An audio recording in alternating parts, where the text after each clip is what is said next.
ভূমিকম্প হইলে বা যে কোনো ধরনের সমস্যা হতে পারে। গাছপালা যদি উপরে পড়ে তাহলে ক্ষতিগ্রস্ত হবে। পিছন দিয়ে গাছ আবার সামনে দিয়ে অনেক মরা গাছ রয়েছে, এগুলো শুধু সরকারিভাবে জরুরি ব্যবস্থা দাবি, ঝুঁকিপূর্ণ গাছ ঘিরে উদ্বেগ নয়াবাদে। বিস্তারিত থাকছে কিশোরগঞ্জ থেকে মোহাম্মদ আলামিনের প্রতিবেদনে। কিশোরগঞ্জ জেলার করিমগঞ্জ উপজেলার ১১ নং নয়াবাদ ইউনিয়ন পরিষদ ভবন বর্তমানে চরম ঝুঁকিতে রয়েছে বলে জানিয়েছে ইউনিয়নের চেয়ারম্যান ও স্থানীয় বাসিন্দারা। পরিষদ ভবনের পাশে অবস্থিত কয়েকটি পুরাতন ও বিশাল আকৃতির গাছ যে কোনো মুহূর্তে বড় ধরনের দুর্ঘটনার কারণ হয়ে দাঁড়াতে পারে বলে আশঙ্কা করা হচ্ছে। আমাদের ইউনিয়ন বর্তমান যে অবস্থা, কিছু গাছগাছালি আছে যেগুলো ঝুঁকিপূর্ণ ইউনিয়নের জন্য। চেয়ারম্যান মোস্তফা কামাল জানান, ঝড় বৃষ্টি বা প্রবল বাতাসের সময় এসব গাছের ভারী ডাল ভেঙে ভবনের ওপর পড়ে ব্যাপক ক্ষতি হতে পারে। ইতোমধ্যে ইউনিয়ন পরিষদের দেয়ালের বিভিন্ন জায়গায় ফাটল দেখা দিয়েছে। এছাড়া বড় ডাল রাস্তায় ও বিদ্যুতের তারের ওপর পড়লে যানবাহন চলাচল, জনসাধারণের চলাফেরা এবং যোগাযোগ ব্যবস্থায় মারাত্মক বিঘ্ন সৃষ্টি হতে পারে।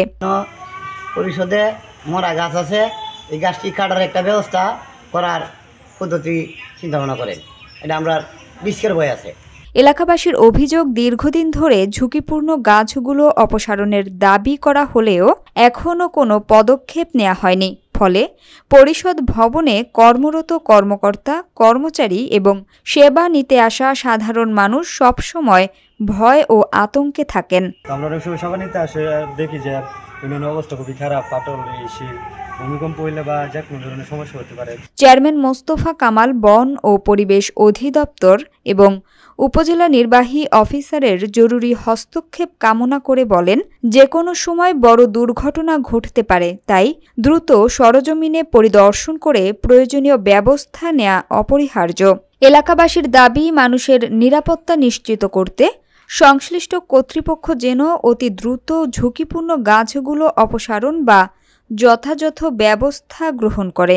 আমার ইউনিয়ন পরিষদের সকল কার্যক্রম স্বাভাবিক গতিতেই চলছে, কোনো রকম সমস্যা নাই। তবে আমার ইউনিয়ন পরিষদের সামনে কিছু গাছ আছে জরাজীর্ণ অবস্থায়, আর একটি গাছ আমার ইউনিয়ন পরিষদের হল রুমের উপরে। এটা যে কোনো সময় যে বড় ধরনের ঘূর্ণিঝড় বা বড় ধরনের বাতাস হইলে বা ভূমিকম্প হইলে আমাদের ইউনিয়ন যারা সেবা নিতে আসে, সেবা প্রত্যাশী যারা এখানে পরিষদে আসেন, তাদের জন্য একটি বড় ধরনের ঝুঁকি হইতে পারে। সুতরাং আমি আমার ইউনিয়নবাসীর ঝুঁকি থেকে মুক্ত হওয়ার জন্য আপনাদের মাধ্যমে আমার উপজেলা নির্বাহী অফিসারকে অনুরোধ জানাবো, বন বিভাগকে যেন এই গাছগুলা কর্তন করার ব্যবস্থা করে দেন। এটা আমি আপনাদের মাধ্যমে আমার উপজেলা ইউনিয়ন মহোদয়কে ব্যবস্থা করার জন্য অনুরোধ জানাই।